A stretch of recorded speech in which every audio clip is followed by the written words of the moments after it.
마가복음 8장 묵상 장해설.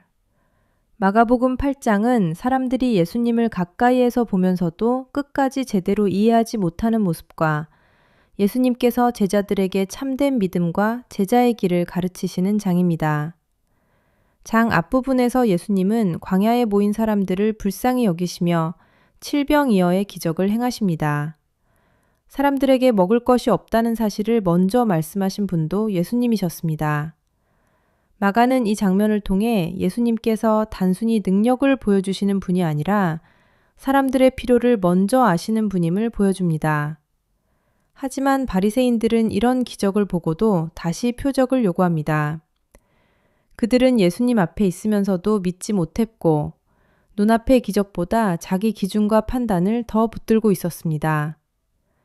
예수님은 제자들에게 바리새인의 누룩을 조심하라고 말씀하시며 겉으로는 신앙적인 모습 안에도 믿음 없는 마음이 들어갈 수 있다는 점을 경고하십니다. 그런데 제자들 역시 예수님의 말씀을 바로 이해하지 못합니다. 예수님은 떡 이야기를 하신 것이 아니었지만 제자들은 먹을 빵이 부족한 문제만 생각합니다. 마가는 이 장면을 통해 사람은 예수님의 능력을 가까이에서 보아도 마음이 열리지 않으면 여전히 깨닫지 못할 수 있다는 점을 보여주고 있습니다. 이어지는 베체다 맹인 치유 사건은 매우 특별하게 기록됩니다. 예수님은 맹인을 한 번에 완전히 고치지 않으시고 두 단계에 걸쳐 치유하십니다.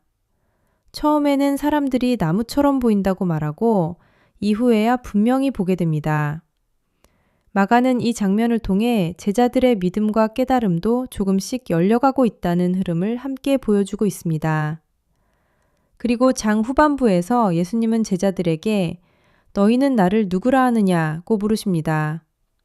베드로는 예수님을 그리스도라고 고백하지만 아직 예수님께서 어떤 메시아이신지는 완전히 이해하지 못하고 있었습니다. 예수님은 자신이 고난받고 죽임당하실 것을 말씀하시고 이어서 자기 십자가를 지고 나를 따르라고 말씀하십니다. 당시 많은 사람들은 강한 정치적 메시아를 기대했지만 예수님은 희생과 순종의 길을 말씀하셨습니다. 마가복음 8장은 결국 예수님을 단순히 능력 있는 분으로 바라보는 것을 넘어 어떤 길을 걸으시는 분인지까지 이해해야 한다는 점을 보여주는 장입니다. 장면의 의미. 광야에서 많은 사람들을 먹이신 장면은 광야에서 하나님께 만나를 공급받았던 이스라엘의 모습을 떠올리게 합니다. 마가는 예수님께서 하나님의 공급과 돌보심을 이어가시는 분이라는 점을 보여주고 있습니다. 또한 바리새인들이 계속 표적을 요구한 것은 단순한 호기심이 아니라 예수님을 시험하려는 태도와 연결되어 있었습니다. 예수님은 표적 자체보다 하나님을 신뢰하는 마음이 중요하다는 점을 보여주십니다. 누룩은 당시 아주 작은 양으로도 반죽 전체에 영향을 주는 것이었기 때문에 예수님은 바리새인들의 잘못된 태도가 사람들 안에 퍼질 수 있다는 점을 경고하신 것입니다. 베체다 맹인 치유 사건 역시 중요한 의미를 가집니다. 마가는 제자들이 예수님을 따라가고 있었지만 아직 완전히 보지 못하고 있다는 흐름을 이 장면과 연결해 보여주고 있습니다. 또한 자기 십자가를 지라는 말씀은 당시 사람들에게 매우 무겁게 들릴 수 있는 표현이었습니다. 십자가는 단순한 어려움이 아니라 죽음과 희생의 상징이었기 때문입니다. 예수님은 자신을 따르는 길이 단순한 성공이나 편안함의 길만은 아니라는 점을 말씀하고 계셨습니다. 오늘 우리가 볼 점. 마가복음 8장은 예수님을 가까이에서 보면서도 여전히 제대로 이해하지 못하는 사람들의 모습을 계속 보여줍니다.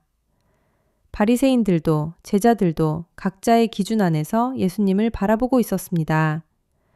하지만 예수님은 그런 제자들을 포기하지 않으시고 계속 가르치시며 믿음의 눈을 열어가십니다.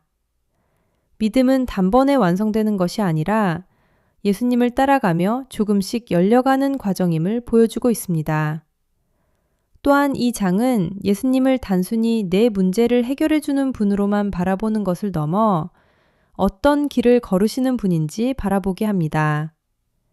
예수님은 능력만 보여주시는 메시아가 아니라 십자가의 길을 걸어가시는 분으로 나타나십니다. 묵상 질문. 나는 예수님을 따르면서도 여전히 내 기대와 기준 안에서만 주님을 바라보고 있지는 않습니까? 해답 방향. 베드로는 예수님을 그리스도라고 고백했지만 예수님의 길까지는 아직 이해하지 못했습니다. 믿음은 단순히 예수님을 아는 것을 넘어 주님의 말씀과 길을 조금씩 받아들이는 과정입니다. 또한 제자들처럼 이해가 더디고 부족할 수 있지만 예수님은 그런 사람들을 포기하지 않으시고 계속 이끌어 가십니다. 하나님은 완벽히 다 이해한 사람보다 주님을 따라가려는 사람을 붙들어 주십니다. 실천 방향. 오늘 내가 예수님께 기대하고 있는 모습이 내 기준 안에만 머물러 있지는 않은지 돌아보십시오. 또한 이해되지 않는 순간에도 내 생각만 붙들기보다 예수님의 말씀을 다시 천천히 묵상하며 따라가게 해달라고 기도해 보십시오.